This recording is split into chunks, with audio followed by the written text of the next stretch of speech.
Welcome back to the Football Fitness Federation podcast. I'm delighted to welcome to the podcast Damian Roden, Director of Performance at Anderlecht. Damian, how are you? I'm very well, thank you. Thanks for the invite to be on the podcast. No problem at all, mate. It's great to have you on. I think I've got to start with apologising on basically stalking you for probably the last year to try and get you on the podcast. So thank you for agreeing to come on. I know you've been crazy busy, so big thanks for giving up the time and coming on. No, it's been a very strange 12 months for everyone, I think, and I hope you don't think I've been trying to avoid your contact, because it's a pleasure to be on the podcast. I've just been doing quite a lot of traveling over the last 12 months or so. Yeah, no problem at all, mate. And in terms of, I've just mentioned your role at Anderlecht, but let's go back. So do you want to just take us back through your career so far, the clubs you've been at? How long have you got? I think I'll start with my very first club, with Bolton Wanderers. It's probably where I learned the most and realised that there's an applied and a theoretical side, and they're very, very different. So I was fortunate enough to spend 4 years at Bolton under Sam Allardyce, and two key people, Mike Ford and Mark Taylor, who were instrumental in the club's success over that period of time. I then went on to work for Blackburn Rovers. I was the fitness coach at Bolton, so a role came up as head of sports science at Blackburn. So I moved to work with one of my boyhood heroes, Mark Hughes, which was interesting. He provided me with a lot of freedom to develop my skill set and make many mistakes and hopefully learn from my mistakes. From there, I went on to Man City for a couple of seasons, just as the Sheikh was taking ownership of the club, which again was extremely interesting. Learned lots, made many more mistakes, and then I sort of went on a couple of different directions. I was fortunate enough to work with the Welsh national team, period that was very, very fond period of my career, very tragic period of my career with my close friend Gary Speed passing. Prior to that, I was recruited for the Australian national team, but had a near fatal DVT clot in my leg that put paid to that for the best part of 6 months. From there, from international football, I then went on to roles at QPR as head of sports science and at Stoke. And then, having spent quite a good period of time at Stoke and enjoyed relative success with the excellent squad we had there and excellent group of players we had there, I was fortunate enough to travel the world and spend 2 years in Seattle, which was in many ways an amazing adventure. And that brings me to my current role at Anderlecht. Brilliant. Now, I haven't taken up, have I? Say that again. I haven't taken up all the tape there, have I? Not at all. No, it's fascinating to see the sort of journey, because we'll have a lot of people that are starting out on their careers. So I think it's great to see someone like yourselves, the sort of clubs and the journey that you've been on. I was going to ask initially about how your philosophy or your approach has changed throughout your career. But if we start with going back to being at Bolton with Sam Allardyce, because I think it's fair to say he's probably the most well-known coach to be back in sports science. One of the first, definitely. So reflecting on that part of your career to what you're doing currently, what are some of the sort of biggest changes in approach, do you think? A bit of background first of all. Sam spent a number of his latter years in the States, so he went around the States and realised that there was so many things to do with recovery, to do with nutrition, to do with preparation and statistics, and he took so much information from his experience there. And then I think the best thing he did was surround himself with people who he classed as experts. He had Mike Ford, who was at the time psychology background, and he literally ran the operational side of the club and brought all what he would class as all the right people in. did his due diligence on the staff, on the players, psychometric questionnaires that, you know, a lot of clubs are using now. They were using in the early 2000s to recruit. Same with Mark Taylor. He's been with Sam at a number of different places, but he was so far ahead of the time in everything that he did, in terms of methods of prevention, in terms of method of rehabilitation, seeking out the newest diets that were going to help players perform, and ultimately bringing and assembling a department of people that not only work well together, but had the expertise to work with the players, the type of players that were being brought in. So in terms of how things have changed, I think a lot of what I do now is born out of my experience and my education, and it was an education at Bolton through those key people. A lot of it is I'm still trying to bring in, or the underpinning principles and the key areas remain the same. I just try and evolve within that framework, really. Because it was a fascinating time, that, wasn't it? I love speaking to, I've obviously had the likes of Chris Barnes and people like that on, who were essentially some of the first sports scientists in football. So I think it's really fascinating to reflect on the time in terms of, I suppose, like the buy-in to sports science at that time and how that's developed, because now it's in pretty much, well, every professional club, but even if you go into some of the lower levels, you see some sort of S&C coach, fitness coach involved at those clubs as well, don't you? So I think it's really fascinating to see the difference and how much we've come on, but also at this point to see people trying to make a real difference and trying to do different things and still trying to seek out, like you said, the diets and all the things that are going to give us those extra few percent. Yeah, and I think you've got to be careful in sports science. It has evolved massively, but with the amount of finance and resources in the game, there's so many things that are in play and you come into contact with, that you've got to be able to disseminate that information and decide, is that really applicable, or is that more of a fad? I think you get buy-in from players, and my experience in my early days is, and listening to the people that were already there, you get buy-in from the players when you're clear on your methodology, you're clear on your philosophy, and the underpinning principles remain the same. So it's not like, oh, there's something new that comes in one year and you throw everything out that you've educated the players on one year, and then you bring in something new the next year, because it sort of says to the players, you're not really sure of what you're doing. So as long as the principles remain the same and you evolve, you have to evolve within that framework. But if you completely change your approach, maybe it might be the right thing to do, but if you completely change your approach, I think you're going to lose some players, particularly because they'll be like, hang on a minute, you were telling me the opposite last year. Yeah. And that's certainly something I learned from my early days at Bolton. Also the consistency under Mark Hughes and his staff, in that it was an evolving process of what's already there, not, we're completely changing what we do. And what's your sort of process or mindset when you are trying to maybe add something? So if you see whatever it is and you think, oh, that could benefit what we do, but you obviously, like you said, you don't just want to put it in and divert players to it straight away. What's your sort of process to, I suppose, like examine the effect it's going to have and how impactful it's going to be? I think it's going back to what I originally said, is having a philosophy. And I was fortunate enough to spend a couple of years at Man City, where the Sheikh wanted every single person or every single head of department to go and seek out the best practices across the world. And that's where I really started to look and groom what I class as my philosophy. So if I define my philosophy, I would say it's four key components. So planning is a key component, and within that, it's how you train, what a typical week is, and what model you use. It's also the process that you follow in terms of a step-by-step process in implementing that plan.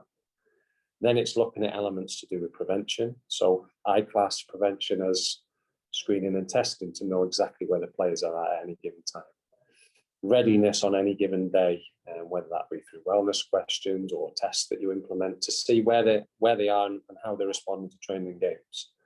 And then preparation. So preparation exercises, whether it be pre-ab exercises, activation exercises, or key supplemental exercises based on players' needs. All those I class and categorize within prevention. And then you've got conditioning. So I'm a big believer of Raymond Verhein's model, who I know you've had on the podcast previously.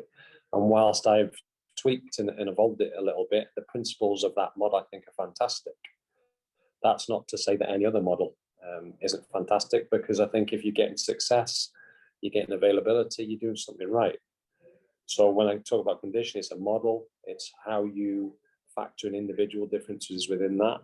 And are there alternative ways of approaching that model? So if you move to a different club and the manager wants to train in a different way and train using a different week, you've got to be able to adapt. And then the final one for me is regeneration. So nutrition is a big part of things, all the different recovery modalities that you've got to consider. And then if and when you do get injuries, how do you rehabilitate that individual back into the training model? So my approach, if you like, is based on planning, prevention, conditioning, and regeneration.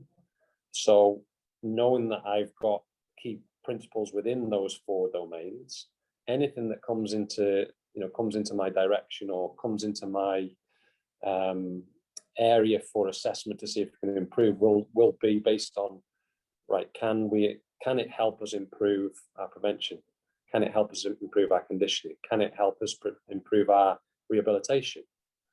And that's not even going into detail on the analysis and the data collection. So it's looking at the framework, it's looking at how we operate within that framework, and all these things that come into play. You've just got to make a decision, right? Yeah, actually, I think there's value in that, and that will help us improve this aspect of this domain. That's certainly how I sort of decipher whether to use something and base my judgments on. And obviously having that philosophy and those things that you revert back to and wanting play regardless at the club, that when you're talking about clubs that are having different resources, like you mentioned, obviously Man City there and some other clubs as well, that's your starting point then, isn't it? They're your sort of building blocks, and then you can build on top of that. Yeah, I think it's always different when you move from club to club, but from what I've learned is if you've got a way of working, yes, you have to be adaptable because no one club's the same. But if you've got a way of working, the principles remain the same. So whether you've got all the resources in the world, you've got limited resources, you've got big staff, you've got small staff, within that framework, you then decide, right, what can be achieved? Can we achieve everything that we want to achieve within that framework, or do we prioritize based on resources, based on staff? So I've written a book recently that I've tried to write it to help people coming into the game mainly and young coaches not make the same mistakes that I made, and hopefully fast forward and bypass those mistakes and become more effective. But it's all based around a philosophy of those four key things I mentioned. So still planning the same way. You might just not be able to achieve the plan because you haven't got achieve the plan as effectively because you haven't got the same resources. You can still implement elements of prevention, but you might be short staffed. So it might be limited in terms of what you can and can't do, or to be as effective as you want to be. On the pitch, if you have a model to work with, is it really about resources? Is it really about staffing? It's more about getting the players and the coaches to buy it. So it's still the same principles. It's just identifying how you're going to be able to get that across to the players. And then the regeneration side, you might not have a huge nutrition budget. You might not have all the facilities for the same modes of recovery that you would do if you had an all singing, all dancing facility. But the principles remain the same, and you hopefully do whatever you can do with the resources, the staff, and everything at your disposal.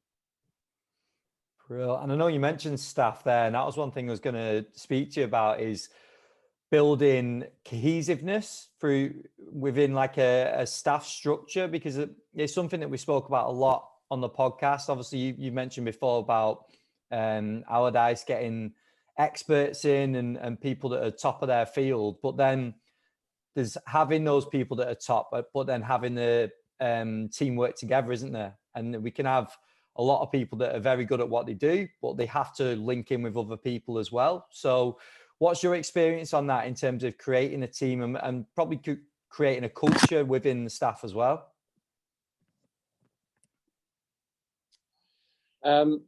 I think it all boils down to one key word, and that's communication.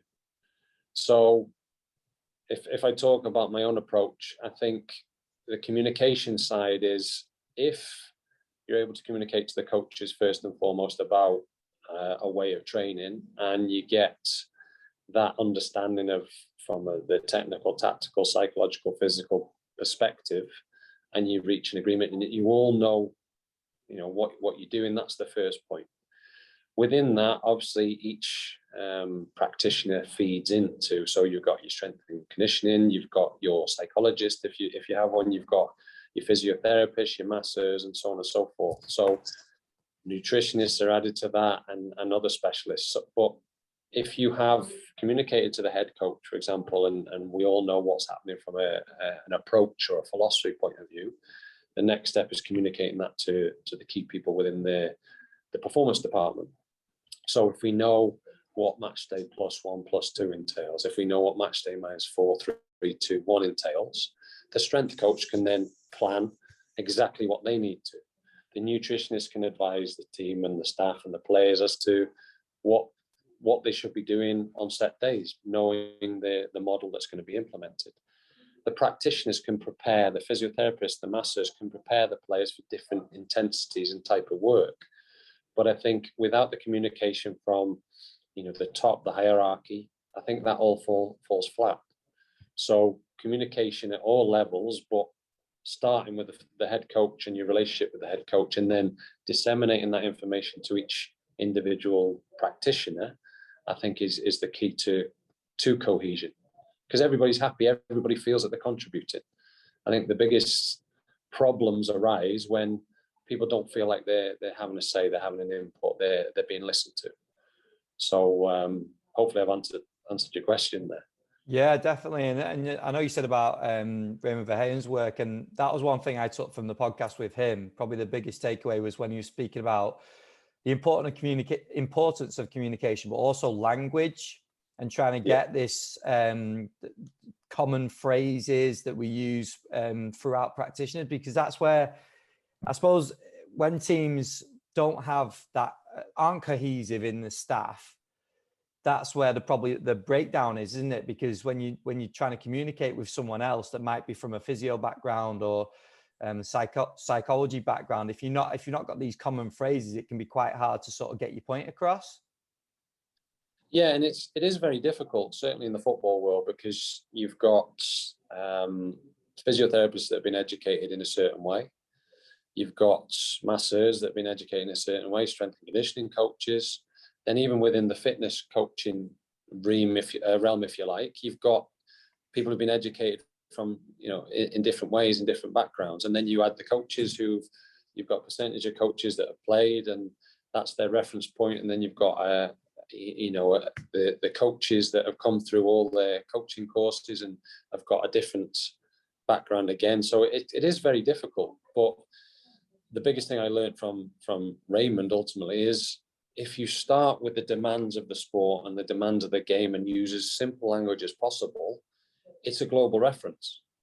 So we're not talking about anaerobic, aerobic, phosphocreatine. We're not talking about sliding filament theory and all the key anatomical terms and all the layman's terms that potential coaches use. You've got a language of, well, ultimately we want them to be able to last the pace of the game, or we want them to recover quicker, or we want them to be able to improve explosive action. So that's what I really took from my time being mentored by Raymond, is simplify everything and stick to the demands of the sport. And I reference as well, I spoke to Conor Washington on the podcast probably a couple of episodes ago now. Obviously a player currently playing, international player as well. And that was one thing he said. was simplifying, putting things across in as simple way as possible. And that's essentially what that does, because that's not only to other practitioners, but you could speak in that exact same way to a player then as well, can't you? Yeah. And I think the players appreciate that. If you can communicate to the players and they understand it, then you're getting your language correct.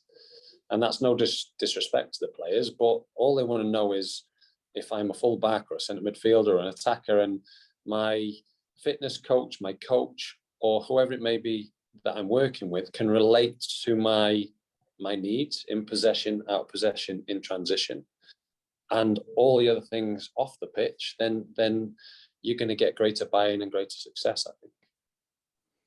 And a big part that comes from having this cohesion in the staff structure is being able to keep players on the pitch and available. And that was one thing I was going to try and delve into with yourself is some key sort of factors that we need to consider to try and keep players on the pitch as long as possible, and obviously keep head coaches and managers as happy as possible. Yeah. I mean, I'm a big believer. I think I've, in a number of articles I've written recently, I sort of say availability is winnability. I don't even know if winnability is an actual word. But it is now. And I think in any team, in any league in the world, if you have your best players available, you've got a better chance of winning. I think that's pretty much a fact. Obviously, there's other factors that come into play. I think the biggest thing for me in this day and age, and it's sometimes difficult with external factors, so fixtures. You can't do a lot about fixtures, but you can rotate squads and understand which players are going to be more fatigued than others. But I think the biggest thing is making sure players always recover from the game that they've just played. I think that's one of the key principles. And if they've always recovered before you start training again or start the next game, then you're not going to accumulate fatigue.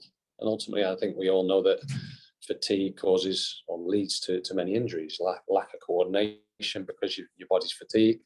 You can't control your body in the moment that you need to control it, and it leads to a knee injury or it leads to a hamstring injury or so on and so forth. So I think recovery is one of the key things. Conditioning, obviously, the game is getting more and more intense. I think in the last 6-7 years, the high intensity sprint distance has doubled. So sometimes you forget the fact you've got to push players. And I think sports scientists had a bit of a bad name over the last few years in that we're trying to prevent players from doing anything. My philosophy is certainly the opposite. You've got to push players even harder in the week than you would do that they participate in the game. So you've got to prime them for, if not more, intense work than they would do in the game. Obviously, it has to be at the right time. So sometimes fixture congestion, you can't do that. But then it becomes, right, have they fully recovered? Are they players that take longer to recover? Do we need to rotate one or two places, one or two positions based on that information to ensure that players don't accumulate fatigue? But I think the biggest thing is, or two things, as I just said, is avoiding fatigue, so recovery, and pushing players to the limits when it's appropriate. And I know there are two factors that are really important in any season, but this season more than ever, isn't it? With the sort of congested fixtures. And I know when I speak to a lot of people working within the game at different clubs, they're saying basically that we play, we recover, we go again, and there's not much time in between to do much else.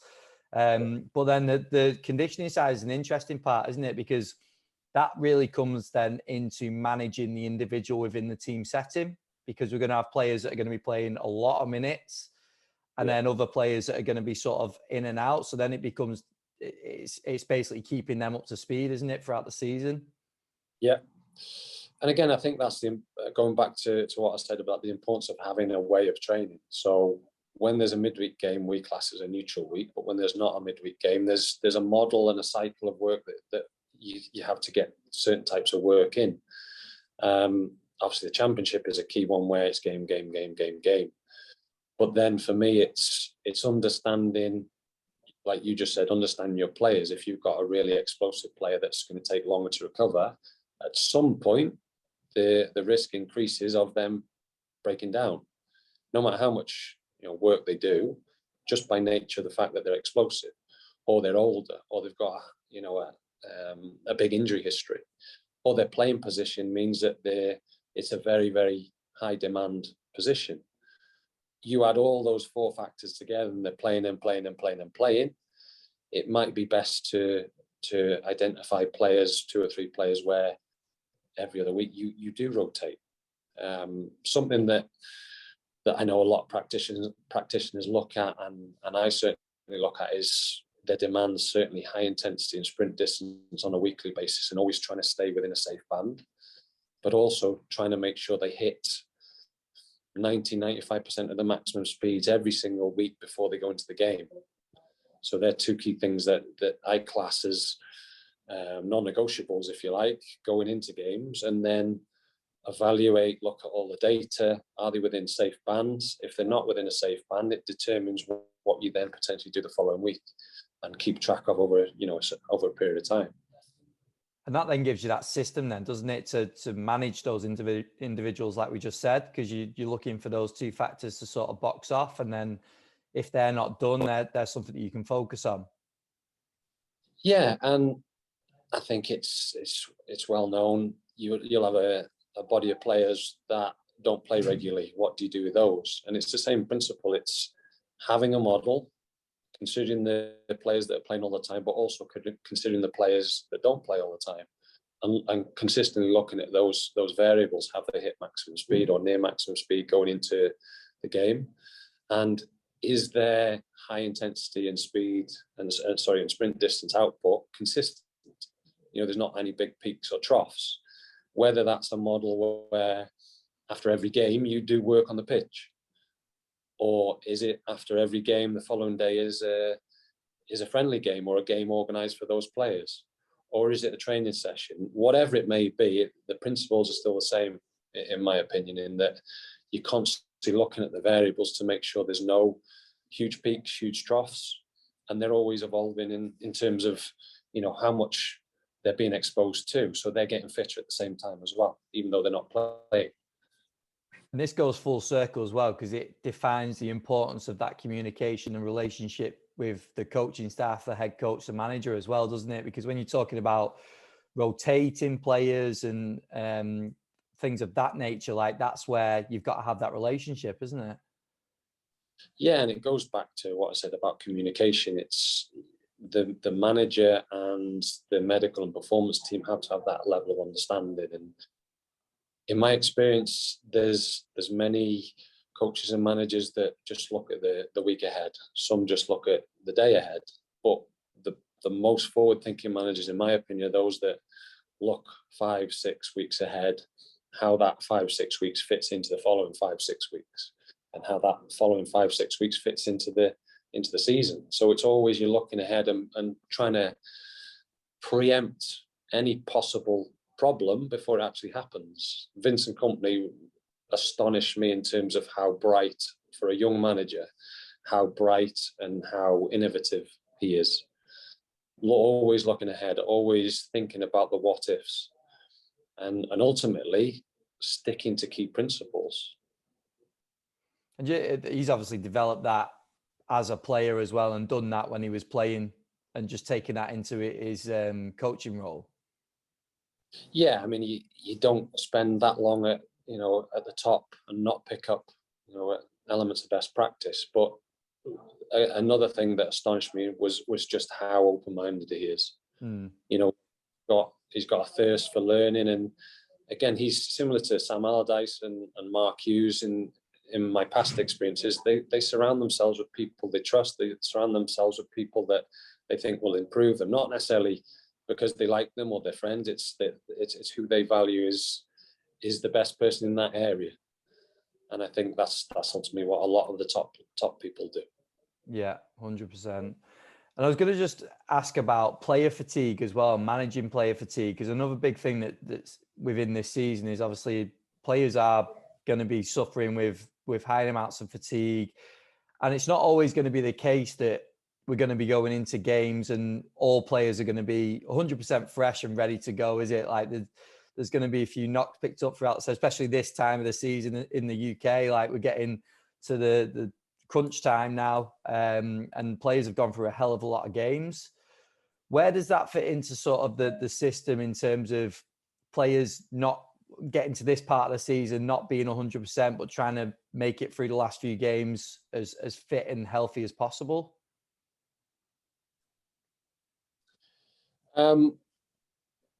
Just talking solely from myself and my own philosophy, going back to what I said about the importance of recovery after each game. So if you can ensure that players recover after every game, you're hopefully avoiding fatigue. Yes, sometimes fixture congestion can just create.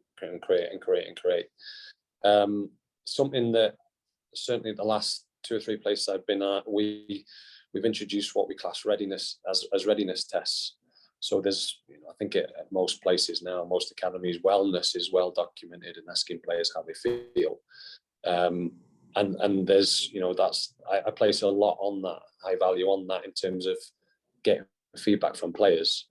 But a few things that certainly I feel has contributed to avoiding fatigue and always knowing where players are the readiness test, as I said. So things like pelvic alignment. I know a lot of them are buzzwords, and yes, everybody does them, but start with pelvic alignment. Are they always in line? So the first session back after a game, assess their pelvic alignment, assess their internal, external rotation of the hip compared to their norms.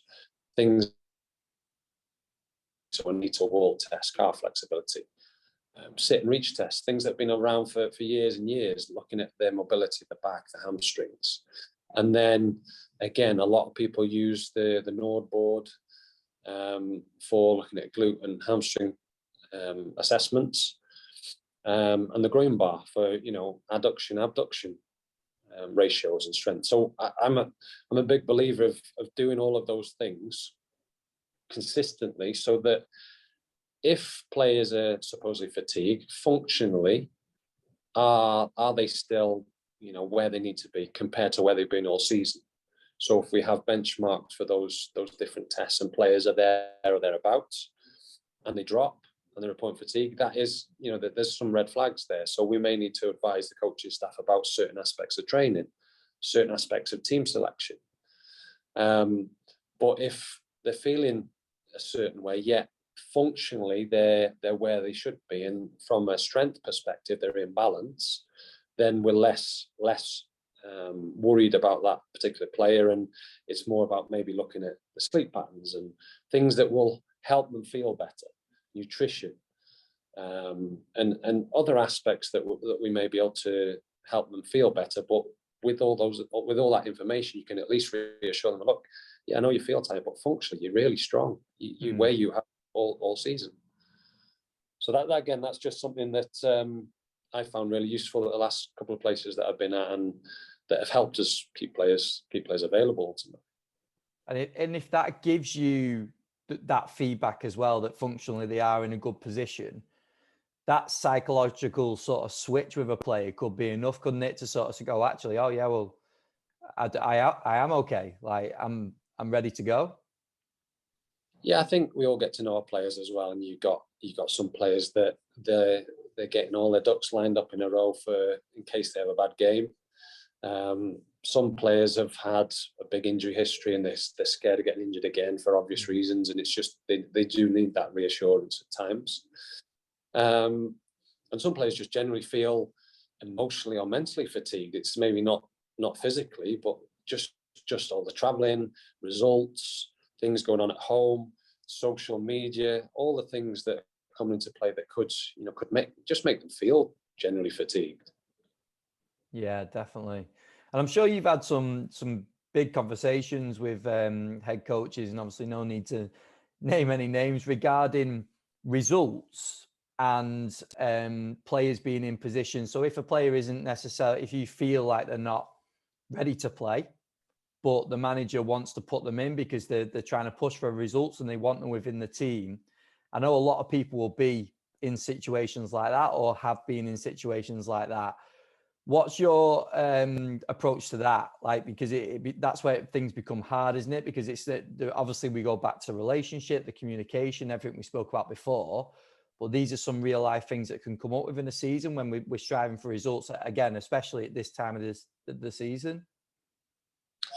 Yeah, the conversations, and yes, I've worked with a number of different managers, and all with strengths and weaknesses. I think the biggest thing is two key words: risk and reward. So I'm not the manager. I'm not the most important person at the club by a massive stretch. I'm here to try and make sure players are available and improve their fitness levels. So I always voice my opinion, but I've got to understand it's not my head on the chopping block if results keep going bad. It's the manager. So ultimately, the manager has the final decision. It's my job to advise that person. Look, I'm a big believer that if you play this player based on what I see, based on data, based on previous experience, he's likely to break down. As long as you understand that, he's likely to break down. Or the opposite, based on my previous experience, he's reporting this. But knowing the player, knowing the type, the body type, knowing he's got limited injury history, still a young guy, I think he'll be absolutely fine. So it's just, we're here to advise. And as long as the coach understands, right, got to take on board all different people's information, make a decision, that's fine. I think the difficulty lies in when you do advise and you have advised and then results go bad, you get a spate of injuries, yet you've advised what you think is likely to happen, and then it's all, well, it's your fault, this is your responsibility, this is your role. I think that's when people find themselves in awkward positions. But again, it's from the start, it's having an open conversation about, look, you're the manager, you decide. You're the manager, you decide on training. This is my advice. These are my recommendations. And if they go against them and something bad happens and they hold their hand up and take responsibility, that's, for me, that's one of the best traits a manager can have. Yeah, 100%. No, I think it's just an important conversation to have, because I know a lot of people, pretty much everyone involved at a club will have that at some point, won't they? Those sorts of conversations. But the other thing that obviously you've highlighted is the fact that you're not just going in with an opinion, you're going in with a lot of other stuff behind you to sort of back it up, and then passing it over to them to make the decision. Yeah, I think with everything, if you can keep your opinion out of it and make everything as objective as possible, even when working with players, keep your opinion out of it. Having conversations with people, keep your opinion out of it. If you can stick to fact as much as possible, there's no argument, there's no heated conversation. It's like, it's not my opinion, this is what I'm seeing based on this. This is what is happening. Look at the facts, look at the data, look at yourself on camera. So I think if you can stick to as objective measures as possible, you're gonna be more successful. And would you say that's even more applicable to coaches early in the career because they haven't got the experience? Because you mentioned before about having the experience of working with a certain player. You might have worked with them for a few years, build up that relationship, get to know them. Someone going into a role, especially like one of the first roles, they haven't got that. They've not got that experience. So sticking to the facts becomes even more important, I'm guessing.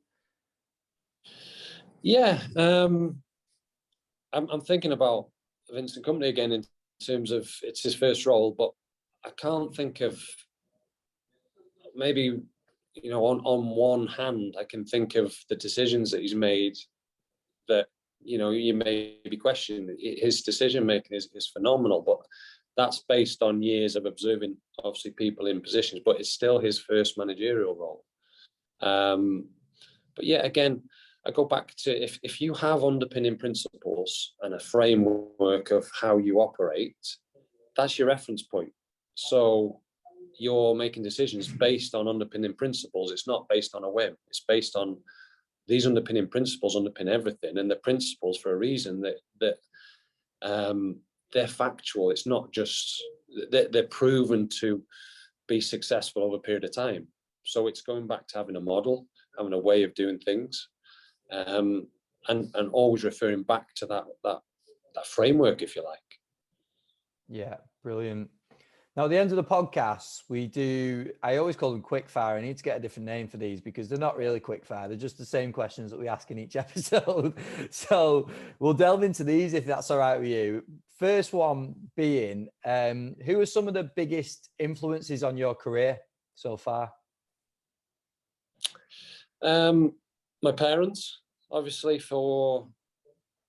I started as a young boy wanting to be a professional footballer, as many young boys do, and it was my parents that always said, "Don't care how well or how bad you do, you need your education." So I'd have to say my parents been a huge influence in terms of encouraging me and making me work ultimately, and instilling a work ethic in me. I've got to say Sam Allardyce certainly for giving me my first role, and when I say Sam Allardyce, I'd probably be more specific and say Mark Taylor. He was the one that I used to play at Wrexham with Mark. We crossed paths when he was at Bolton, and then he gave me an interview and gave me my first job. So both Sam and Mark, and I said Mike Ford previously, those three key people for me probably gave me the best education I've had all my career. Because yes, I was learning and going from the theoretical underpinning side into the applied side, but they were unbelievable in terms of explaining the what, the why, the how. Mark Hughes, huge influence in my career. One, obviously, as a player, being from my hometown, being Welsh, he was a boyhood hero.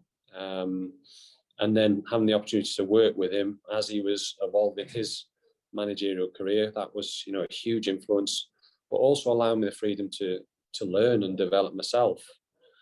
I'd put Gary Speed in that category for other reasons. He was one of my role models. I had the opportunity to work with him, but as a man, how to conduct yourself in so many different situations in the game, not just because of what you achieved in the game, just as a person. And then obviously Raymond Verhein, once I met him, I was able to get beyond his barrier, if you like. And for me, he's a genius. His mind is incredible. And my time working with him at Man City in particular, his prediction of things based on his underpinning physiological knowledge, his underpinning experience, he could say, well, if you do that, this is going to happen. And it had to happen for you to go, how did you know that? And then you'd learn from that experience. And I was able to spend 3-4 days every couple of weeks just understanding the granular detail of his model. And he's got such a vast knowledge of physiology that you start to pick up things and see trends. And he often comes out with things that you think is so controversial. And I think in his delivery, it's wrong, but I can see where he's coming from because he's seen it. He's seen it before it's even happened. I just think he needs to tone down how he executes his opinion. I'd have to say my wife. Probably get slaughtered for this, saying it on film, but for you to be able to evolve and progress in your career, you have to have support. My parents have been unbelievably supportive. My sister, my additional family, but my wife and my kids, in terms of allowing me to go and pursue my dreams, if you like. So it's a number of people. Yeah, no, and it does surprise me when I ask that question because a lot of people revert straight to coaches, and by the question I mean any influence, and I think parents, like you say, wives or partners. Like, I'm surprised more people haven't said that because I think it's so important to have that structure and that support around you, isn't it? And they're the ones that essentially are closest to you, and then coaches and people and peers that you work with obviously can be a big influence. But yeah, I fully agree. I think you've got to have those people around you that support you. I think I worked, and I haven't intentionally missed him out. It's just a different sort of mentor, a different sort of influence. Really, is a guy called Ashan Roberts, who prior to going to Bolton, I spent the best part of 6 or 7 years working with the Football Association of Wales with, and I would always go to him for advice, and I still always go to him for advice. He's a fantastic coach. He's a fantastic coach educator. So more on the coaching side, that, you know, I try to bring out as football specific as possible whenever I do anything practically, but he's always one person that I would always, he's my go-to person for any sort of advice, you know, on the pitch, off the pitch, education. And again, he's been a huge influence in my career. Brilliant. And then next one, what would you say your biggest strength is as a practitioner? I hate this question. It's time to big yourself up. I think I can simplify things.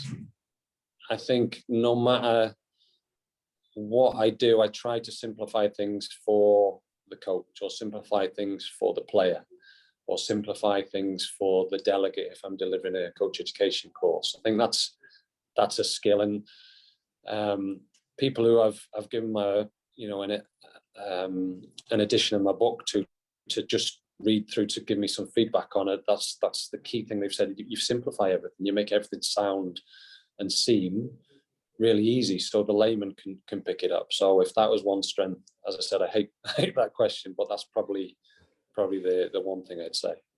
And I think that's so important, like, because we mentioned it before, haven't we? Obviously, I said about Conor, and we said about communication, language with other coaches. I think that's such an important thing to take away. Next one being in terms of like CPD. So whether, I don't necessarily just mean like courses, I mean, it could be podcasts, bit of research, basically anything that you feel like you've taken a lot from. Is there anything that sort of stands out for you that you might have done recently that you can maybe give people, like link people to? I think I'm in my academic world, I have to read something 20 times to understand it, to digest it. So I've never been someone that's really enjoyed reading loads of academic papers. For that reason, it takes me so long to digest it and really take it in to understand it. I really enjoy Twitter, LinkedIn, podcasts, because they're short and sharp. And I think social media now, there's so many things out there that you can access. So even just following people on Twitter, and a notification pops up and they've done some more their latest research, or there's sessions that you can see part of, or whatever it may be, certain articles that have been written in magazines. That's my go-to in terms of, you know, listening to podcasts, staying up to date on Twitter, staying up to date on LinkedIn, and things like that, versus really trawling through the academic world. And I think, and all the academics that listen to this are going to absolutely hate me for saying this, but I think there's so much academic research that is published that, just for me personally, I value the importance of it, but I think it doesn't apply to this world. It doesn't apply to this environment, because we've got a 19-year-old that's had an ACL. We've got a 36-year-old with no injuries. We've got 6 really, really explosive players. We've got 4 centre-backs that all have different backgrounds, all have different body types. You've got so many variables that a 6-week controlled program on speed doesn't relate to this group of players. But then you go to another club and it relates directly to 60% of those players. And I understand why it's done, and I understand that we're not saying that it relates to your group. You can take lots of things from the academic research, but I just think sometimes there's a lot of research for research's sake. And by the time it's out, it's already last year, because this world evolves so quickly. So that's why my go-to a lot of the time Twitter, LinkedIn, and podcasts, because I feel I can learn more, I can understand more, I can relate and take little bits and evolve my philosophy more so than trawling through research papers. And this isn't what this isn't one of the questions, but just to go in on that, would you say that is a good reason to move around clubs though as well? So you're seeing different environments, you're seeing different situations, like you mentioned about the different types of players. That's where that build your skill set, isn't it? Because you've been put into different scenarios. Yeah, definitely. And I recently did a role with the Premier League where I was going around different clubs, just looking at, you know, their practices and, you know, giving them feedback on their practices. And that was one thing that struck me. One, just how innovative some of the academies are, in particular, and some of the clubs that are, and how hard working they are. But there's so many different approaches of the same thing. It was invaluable in terms of my own education to see just such fantastic work going on. Yeah, no, definitely. And then final ones, same sort of question, but for players and coaches. What would you say is like the most important trait for a coach to have? If you'd have asked me this a few years ago, it would have been a different answer. But I think players are different animals now. I think empathy is probably the best trait a coach can have. I'm a bit old school in some ways, in that it's all discipline, it's hard work, it's work ethic, it's not allowing people to get away with not working hard. And that's just how I've been brought up. And I've seen, you know, coaches that have tried to do that, but I think there's so many different cultures now, and there's so many different backgrounds of players, and there's so many things going on with players. You've got to try and understand their world as best we can, you know, and understand on a daily basis that there's something not quite right there. Is it because they can't be bothered, or is it there's something that needs to be we need to delve deeper into and try and help the player? So I think it's empathy is understanding where each individual is at in many different ways, you know, their stage of development, their marital status, their stability level, their emotional state, their physiological state, their home life, all the things that contribute to how a player responds to training and games. So the more we can understand that, the better we can be in helping and ultimately getting the best out of them. And what would have been the difference a few years ago? My British bulldog style would have taken over, in that everyone, as a bare minimum, everyone works hard. I still believe that. Believe you have to. But I think certainly my experience of players coming from different countries and different cultures, they don't see that they're not working hard. It's just that their position is a more creative position, and they feel the defenders defend. They give me the ball and I create, and that's their philosophy. So then to come into an environment where it's bare minimum is work hard, we want you to run around, sometimes they don't understand it. Yes, players that don't want to do it, but some players just don't understand it, because all their lives they've been brought up on, no, I create, they defend, they're very good at defending, I trust them, so I don't have to do all that legwork because I want to be fresh when I get the ball. But I think it's, you know, at the top level, you have to have everything. You have to have you have to be creative, and you have to be able to, you know, mix it up with, you know, they used to say going to Stoke on a Tuesday night. So, and then the final one, Damian, just on that, thinking of some of the players that you would have worked with the different teams and squads that you've been involved with, what would you say is the most important trait for a player to have, for you to have a great impact with them? Honesty.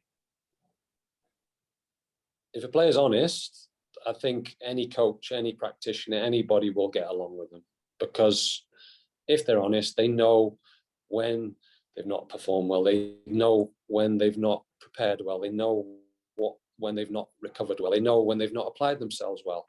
They know that they haven't done enough practice. They know. So when you work with an honest group of players, then, you know, I won't single any group out, but my most recent experience of the players that were at Stoke, the first couple of years I was there, I've never enjoyed going into work so much, because they were such an honest, hard-working group of players with talent, and it was a pleasure to go into work every day. Yeah, I think it's a really important one. This has been brilliant, mate. Thank you very much for coming on. Just before I let you go, in terms of the book, you mentioned the book briefly before, but if people want to get hold of the book, or maybe they want to ask any questions about it, where would you direct them? We've got a website there's a holding page on the website, www.fitforeverygame.com. If they're interested in the book when it's published, if they go to that website, they can enter their details and they'll receive a notification about that. But both the book and the website will be up and running. I'm hoping in the next sort of 4 to 6 weeks. We're just waiting on some permissions for images that are within the document. This day and age, you have to make sure the legal side is covered. So that's ultimately what's stopping the content is there, everything's ready to go. It's just waiting on the legal approval, really. Brilliant. Awesome. Well, thank you very much for coming on, Damian. Really appreciate it and giving up your time. I think we've covered some great stuff there, and I hope people have taken plenty from it. So yeah, big thank you.